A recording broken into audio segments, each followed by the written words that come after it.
In this video, I'm going to be showing you the belief system of enlightenment and how you can go beyond the avatar. Welcome back to another video. My name is Aaron and I help people expand their consciousness. Now in this video, I'm going to be sharing with you how to go beyond the avatar and the belief system of an enlightened person.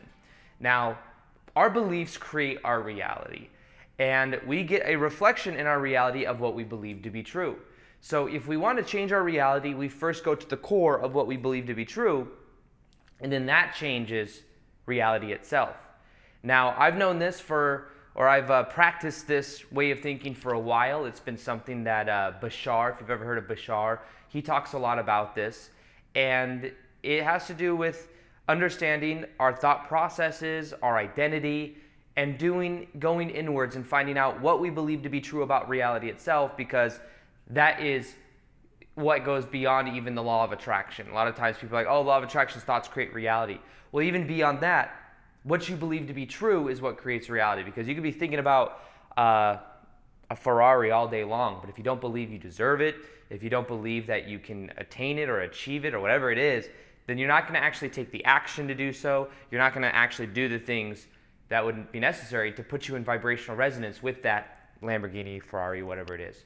So it's about beliefs creating reality. When we change beliefs, we then create reality. So fascination for me has been wanting to understand the belief systems of an enlightened person.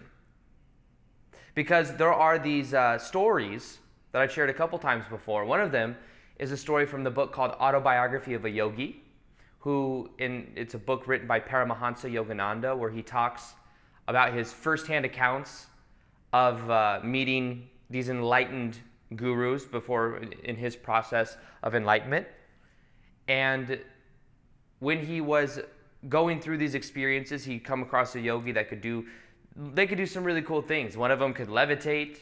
Another one was 400 pounds but never ate.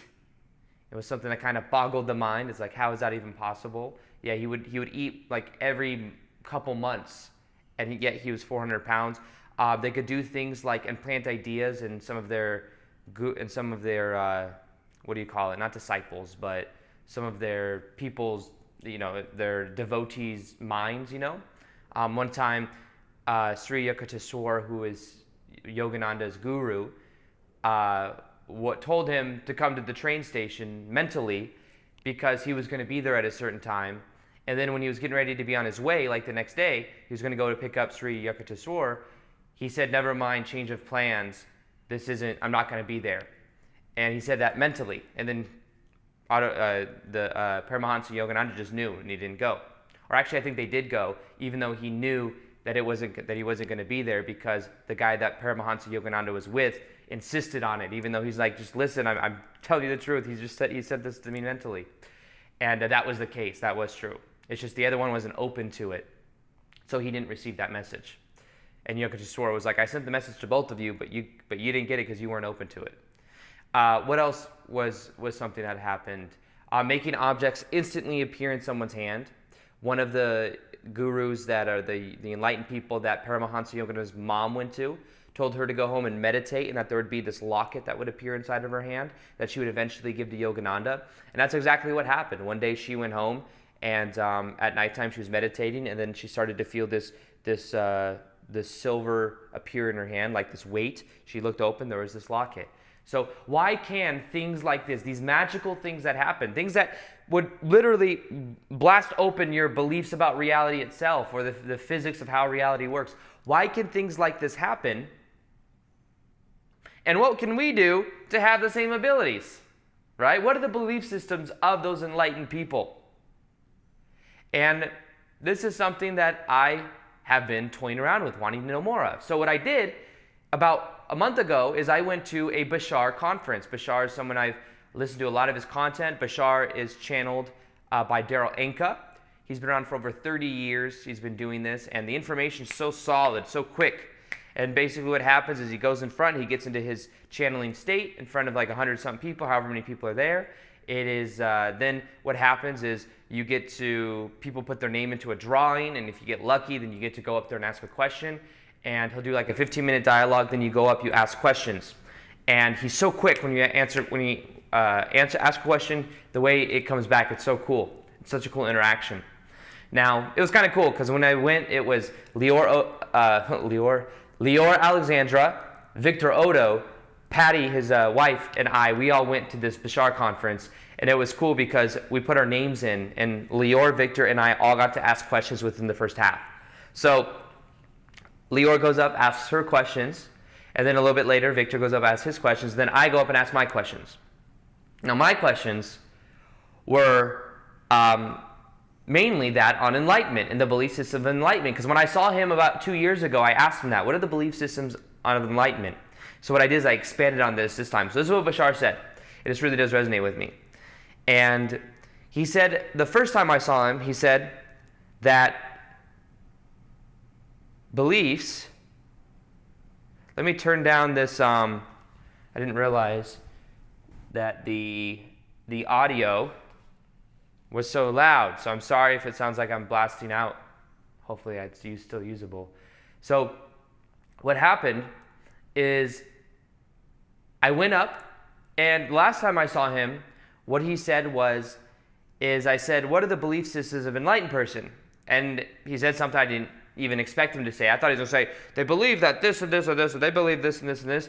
He said, enlightened people have gone beyond beliefs and into knowing.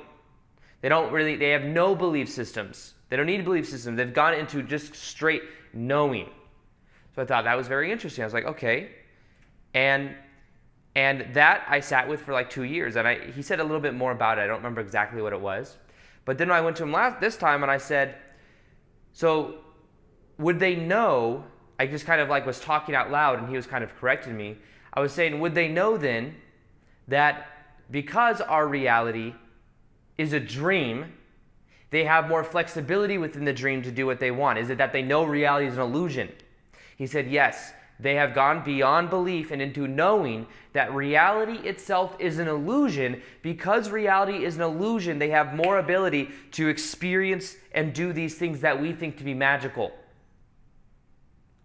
So it's not like a guru or an enlightened person has to believe, I am worthy, I believe that. No, they just know that reality itself is the way it is, and that if they exist, they are worthy. And they are void of needing any belief system. I think at a certain level when it comes to enlightenment as well, some of the profound ideas that I've seen is that you realize that everything in reality is a reflection of you, and vice versa. And when you look out into reality, like there's an enlightened guy named Sadhguru. Sadhguru said for his enlightenment experience, he went up to Chandni Hill or whatever hill it is in India. He went up there, he was meditating. What he could see is he could see very far, and he all of a sudden just started crying. He was crying. He said he never ever cried. It was just something he really didn't do. He just starts bawling his eyes out. Cried so much that he was soaking his shirt. And he said that in that moment, he had this realization that he was looking out. He couldn't find out that which was him and that which was not him. He looked out and saw more of himself. He couldn't figure out. He thought it was beautiful, and he would just cry and cry and cry. Then after that, he would go and he would look at the sky and cry. He would do these random little things and just cry. He was so emotional. And people would ask him, like Sadhguru, or whatever his real name isn't Sadhguru, but or at least that's probably not what people call them, but why are you this way? Did you pop something? Did you take something? And he was like, no, he's had that enlightenment realization that everything is one and that everything is a reflection of him and vice versa. And he couldn't figure out, he lost his sense of identity. You could say that when I say go beyond the avatar is the 3D physical body that we use in our life. When we identify with the senses, when we identify with the avatar, we think this is who we are. When in actuality, we are so much more than we can imagine.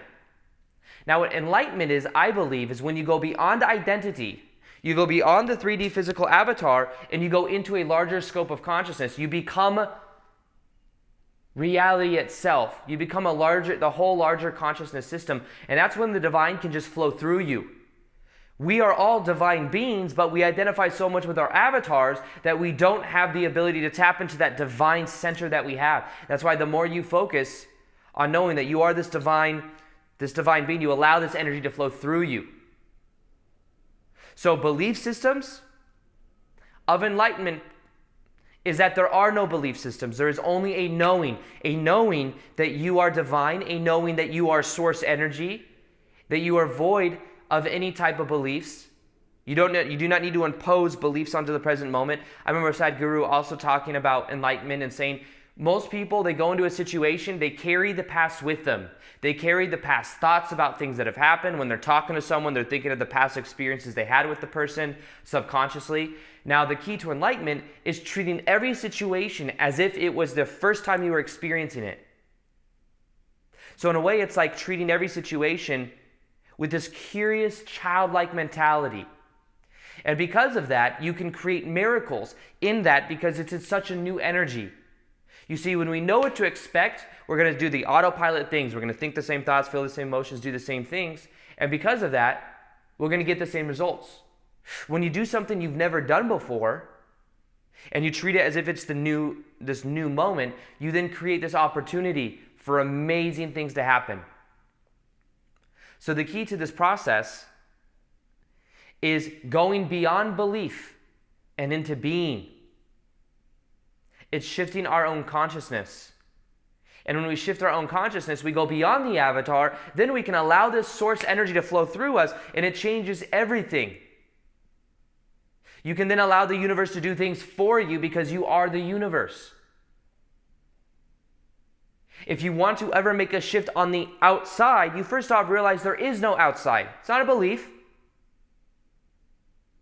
It's a sense of identification. And if you let go of the identity with the 3D physical body, then there is no outside. So realize life is a dream. Not from belief, but try it out for yourself. The more you open up to this idea, the more you'll notice that your life is much more flexible than you thought. The more you can allow things to just happen versus the ego having to do everything. The old way of going about things is that the ego tries to change the ego. When the ego tries to change the ego, that's what we call personal development. We create resistance. We create this imperfection as if who we are isn't already whole and complete. We create resistance, and as Einstein said, you cannot solve a problem from the same level of thinking that the problem was created. It's the same type of thing. Instead of make the ego better, shift your level of consciousness into being awake and aware that this is a dream. And in this dream of life, you can create whatever you want because you realize anything on the outside isn't really the outside. If you change the way you relate to you then will see that the outside will change. That's just the way reality works. It's a mirror. You want to change someone else? Understand that version of them in your reality is the way you expect them to be. Change the way you relate to that person. Change the knack you have about how that person has to be. And by letting go of that resistance, they may change because the reflection can then change because you're not trying to hold it into place from the ego's avatar's perspective. So everything I'm sharing with you right now with the belief systems of enlightenment, how to go beyond that, how to realize life is more like a dream, how to go beyond the ego because the ego will keep you locked into the realities you are experiencing. Everything I'm sharing with you right now is a taste of what the shift experience is. The shift experience is going live on July 17th at 9 o'clock in the morning. And it will show you how to shift your level of consciousness so that you start to allow this higher vibrational energy to flow through. And so that you can then become free and not become a victim of the ego, not remain so identified with your avatar self, understanding more about who you really are. So if you want updates as to when that goes live, you will see it in the top of the description box below. And the shift experience, I'll send you updates to that as well. Also, something else I'll be doing is more live Q&As on Instagram. If you haven't followed me on Instagram yet, you can follow me right here. I post twice a day there, plus I also post live Q&As quite often. So if you have questions for me, you can ask me there. Other than that, I hope you enjoyed this video. Feel free to like this video if you liked it. Subscribe if you haven't already. Hit the little notification here so you can see the daily vids that I do. Other than that, as always, peace, much love, and namaste.